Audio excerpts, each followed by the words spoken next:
Olá, meus amigos e amigas do Centro Espírita Vicente de Paulo. Desejo que todos estejam bem, que todos estejam com saúde e que estejam passando por essa situação da melhor forma possível. Eu estou aqui hoje para trazer uma mensagem amiga, uma mensagem que possa trazer um pouco de reflexão, um pouco de esclarecimento e um pouco também de consolo diante desse momento tão importante que estamos vivendo. E algo bastante importante a ser tratado diante disso tudo é a questão do egoísmo.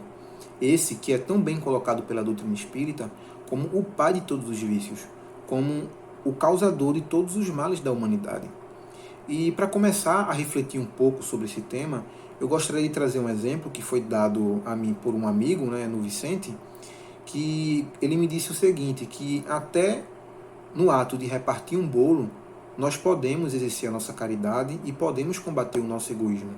Pois, de fato, é um exemplo bastante rico, pois é um exemplo simples, é um exemplo que todos nós nos deparamos com momentos que precisamos repartir o alimento.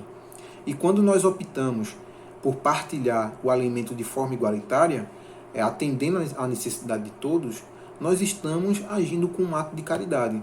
Enquanto, por outro lado, agir apenas para garantir uma boa fatia para se saciar, para saciar as próprias necessidades, é um ato de egoísmo, pois nesse momento você pode estar deixando outras pessoas sem aquele alimento, E trazendo essa questão para um problema ainda mais sério em nosso mundo, como eu já disse antes, é o egoísmo que causa todos esses problemas, é a questão da fome no mundo.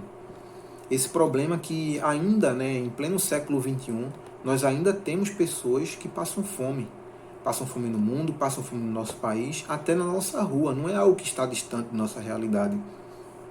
E esse exemplo ele ainda se torna mais preocupante quando nós percebemos que o nosso mundo, ele tem capacidade de produzir alimento muito mais do que o necessário para alimentar todos nós de forma muito bem. E a exemplo disso, o nosso país, nós brasileiros, nós desperdiçamos anualmente 26 milhões de toneladas de alimento.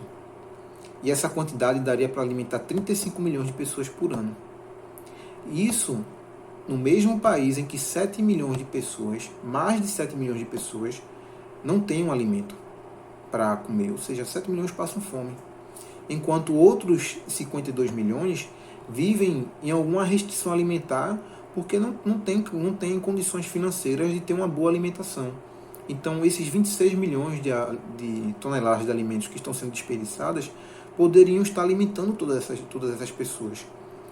E esse é um exemplo que não está distante de nós. A gente pode imaginar, eu não sou responsável por desperdiçar 26 milhões de toneladas de alimento. Mas nesses 26 milhões está o pouquinho que nós desperdiçamos na nossa casa. O desperdício de alimento é algo que faz parte da realidade das casas brasileiras. E diante disso tudo, diante dessa questão da fome no mundo, nós temos que nos colocar como sujeitos ativos e responsáveis da situação. Porque quando nos colocamos como responsáveis, nós temos a oportunidade de mudar, a oportunidade de aos poucos ir mudando essa realidade. E a doutrina, graças a Deus que tanto nos impulsiona, ela nos orienta a primeiro enxergarmos e entendermos o egoísmo em nós, em nossos atos, em nossos pensamentos e em nossos hábitos. E em segundo, através da caridade, através da prática diária e constante da caridade, combater esse egoísmo. E essa cura, essa terapia, que deve ser feita através da caridade, é difícil. E apesar de ser difícil, não necessita que seja dolorosa.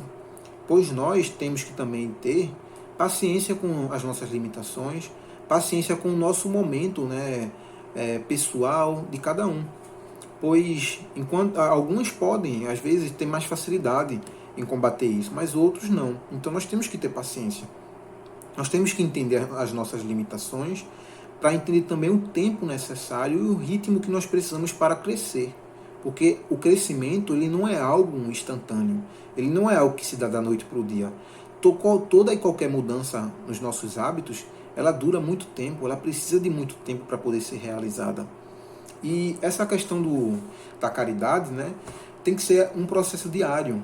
um esforço diário para que cada vez mais nós possamos despertar como pessoas caridosas, né? Seja na hora de fazer as compras, comprando apenas o necessário para que não falte na casa de outra pessoa, seja na hora de nos cuidar diante dessa situação, pois no momento ter higiene, nos cuidar, né, nos manter em nossas casas para que o problema não aumente de uma forma muito descontrolada, é um ato de caridade, pois é um ato que você não está apenas cuidando de si e da sua família, está cuidando do outro, né?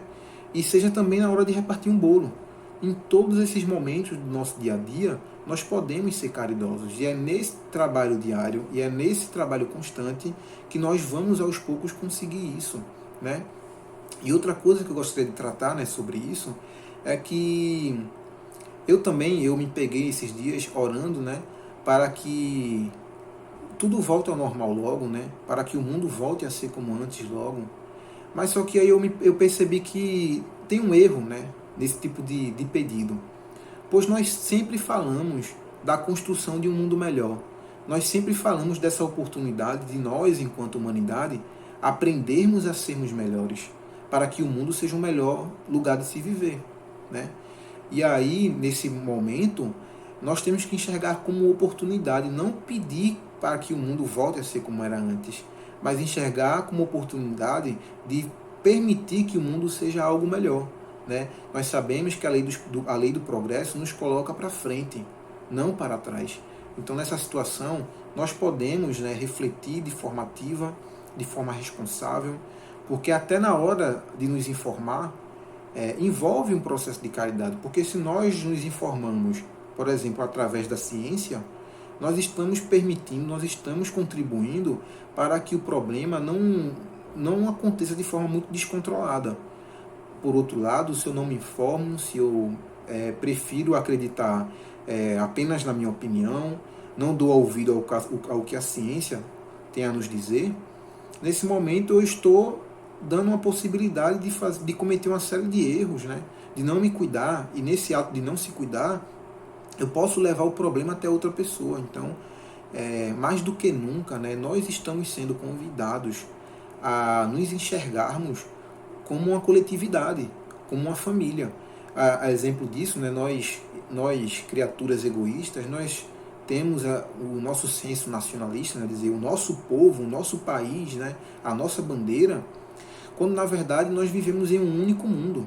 Não existe, né? As fronteiras são apenas políticas e geográficas, não existe uma fronteira real. Nós somos da mesma família, tanto que nós estamos passando por um problema, precisando passar por um problema para poder refletir sobre isso, pois é um problema que está afetando o mundo, não está afetando um país, não está afetando uma religião, não está afetando um determinado grupo, está afetando todos nós. E nesse momento que nós temos que nos colocar como uma família, né? Nós, seres humanos, nós somos uma família, independente, né, da língua que falamos, independente da religião que acreditamos, nós temos que trabalhar juntos para podermos construir um mundo melhor. E é nesse processo de construir um mundo melhor que nós vamos tirar o melhor dessa situação, pois temos capacidade para tal. Se está sendo apresentado isso, né, nesse momento, é porque nós estamos prontos. Mesmo não parecendo, nós estamos prontos e podemos sim dar o nosso melhor.